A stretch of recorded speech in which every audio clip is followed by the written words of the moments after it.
હમ. Hello everyone, મારું નામ ધાર્મિકા ચલિયા છે અને મેં મારી આર્ટિકલશિપની શરૂઆત માર્ચ 2022 થી આરકે દોશી એન્ડ કંપની એલએલપીમાં કરી હતી.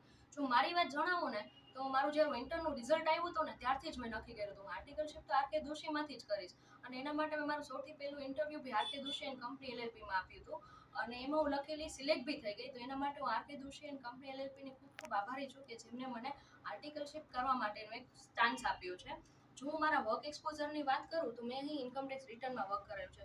જ્યારે હું આર્ટિકલશિપ નવી શરૂઆત કરી હતી ત્યારે મનમાં હતું કે હા સીએ બન્યા પછી તો શું ઓડિટ કરી શકાય, ઇન્કમટેક્સ રિટર્ન કરી શકાય, પણ હા મેં અહીં આર્ટિકલશિપ કરીને તો મને એક એનો બેનિફિટ થયો. મને આના સિવાયના બી બીજા જે ફિલ્ડ છે ને એનું નોલેજ મળ્યું. જેમ કે મેં છે GWSSBના પ્રી ઓડિટ્સ બી કરેલા છે અને ફોરેન્સિક ઓડિટ એન્ટી કરપ્શન બ્યુરોમાં બી વર્ક કરેલું છે અને આ બધા જ કામોમાં મને જે ઓફિસના જે મારા મેન્ટર્સ છે, સિનિયર્સ છે, બધાનો થ્રુ આઉટ સપોર્ટ રહ્યો છે.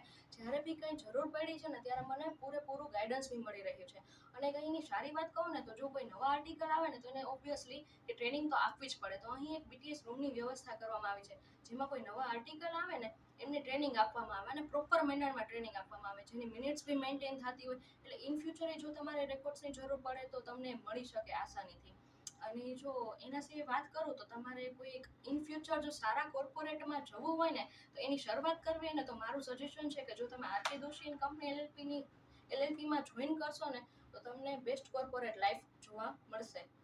Thank you.